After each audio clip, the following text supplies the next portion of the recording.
Hello everyone, welcome to the channel. My name is Matthew Wirtz, and in today's video, we're going to be talking about the positive benefits of the Chase Freedom Unlimited credit card. Whether you're someone that already holds this card, or you're looking at getting it potentially, or you're really just curious about what other cards are out there on the market, this is a video for you.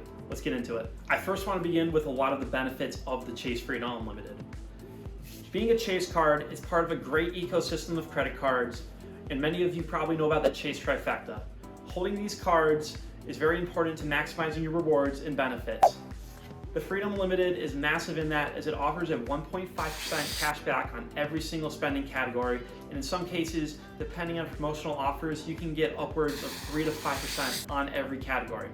I know that when I signed up for the card, I'm able to get 3% cash back for the entire first year, which is absolutely massive, especially because I'm someone that might not want to spend a lot of time figuring out the different spending categories at the moment. If you're looking for something that's easy and you can just use this without thinking too much about, am I getting the most points? This is definitely a great card to start with. Another massive benefit of this credit card is the sign-up bonus.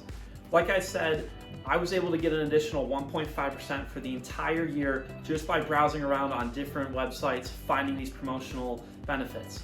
Another one that Chase has going on currently when signing up for either the Freedom Unlimited or the Freedom Flex card is that when you spend your first $500, you'll be gifted $200 in return.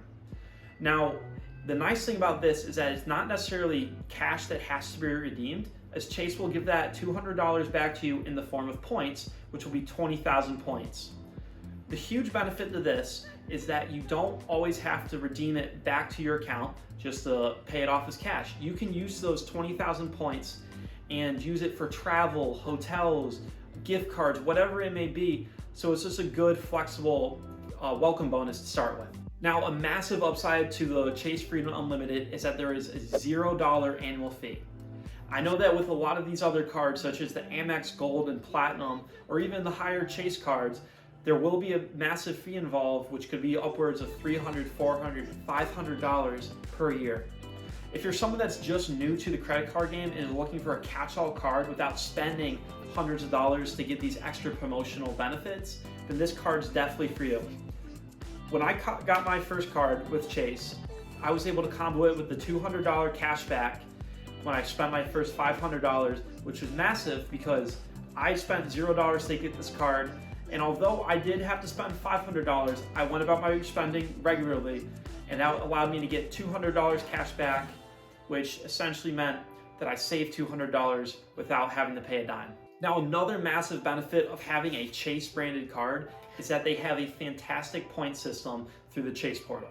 There's a lot of flexibility, so if I wanted to redeem cash back directly onto my account, I could do that. So I could take 300,000 points and redeem that back for $3,000 through my account. And if I had that same amount of points, I could also have the flexibility to get it in gift cards, put it towards statement balance, or what I personally want to do the most is use it on travel. You can transfer through Chase to get more points if you have the Chase, Sapphire Preferred, or Reserve. And while doing that, you can also transfer to other airlines with those higher level cards or other agencies, which allows you to maximize your points. The main thing that I'm trying to say here is just that there's a lot of flexibility. It's not just a cashback card. It allows you to spend it on whatever you want and kind of wherever you want, depending on the situation. The final huge benefit that I really like about Chase Freedom Unlimited is that they have good fraud protection and the theft protection built in. You know that going to Chase Bank, they do have a great system in place. They're a very well-established bank. So they have those finer things already polished out. So if by some chance someone were to get your card and spend $1,000 on it on an unknown purchase, Chase has a way built in that you can prove that it was a fraud purchase, and they'll make sure that you're protected.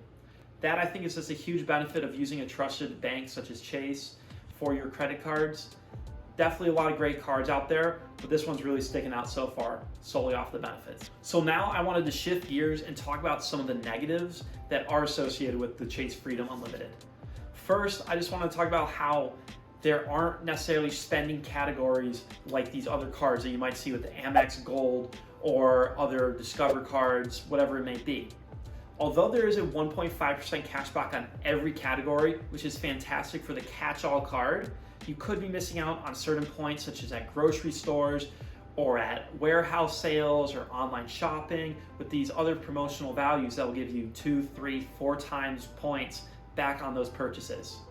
That's definitely a downside. However, I think that the 1.5% everywhere definitely makes it worth still getting. Now, another downside of this card is that there are foreign transaction fees associated with it. That being said, if you are a big traveler and you love exploring and going to international countries, then you will have to be wary that there are going to be some extra fees associated if you do plan on using the card. If you are aware of that, I'd highly recommend just getting another card, maybe that doesn't have those extra associated fees that allow you to travel and not worry about spending more than you have to solely by putting on this card. And one of the biggest disadvantages to having this card, if you are later down the road and maybe you've applied for a bunch of credit cards, is that Chase has their 524 rule. Now, the 524 rule through Chase basically means that you cannot apply for more than 5 credit cards at any bank, not just Chase, and be eligible for a Chase card. So if in the past 22 months I have applied and gotten approved for 5 credit cards, and I'm looking at getting the Freedom Unlimited, I would not be eligible to do so until after that 24th month from when I got that first card. If I was at 4 cards in 24 months, I can go right ahead and get a Chase card. However, definitely pick out which Chase card is best for you if you are someone in that specific situation. If you are newer to credit cards and don't have one yet, I definitely wouldn't worry too much about it. Get yourself a Chase card. I'd prioritize it over other ones, but it's not something to worry about too much. So there you have it, folks. That was my video on the benefits and negatives of the Chase Freedom Unlimited credit card. Now I'm going to leave it up to you to determine if it is the right card for you based upon your different financial situations or needs. If you're a heavy spender at the grocery store, I might look into a card that gives you more points there. But if you're someone that spends all over the place, is just looking for a great card that kind of covers you on all bases, I'd highly recommend this Chase Freedom Unlimited. If you want, use my link down below to sign up. It'll get you the promotional offer, whatever's going on at the time watching this video, and it might help me in return.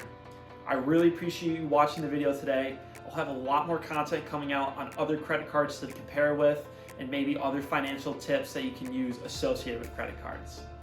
Make sure to like, subscribe, and follow me for more content.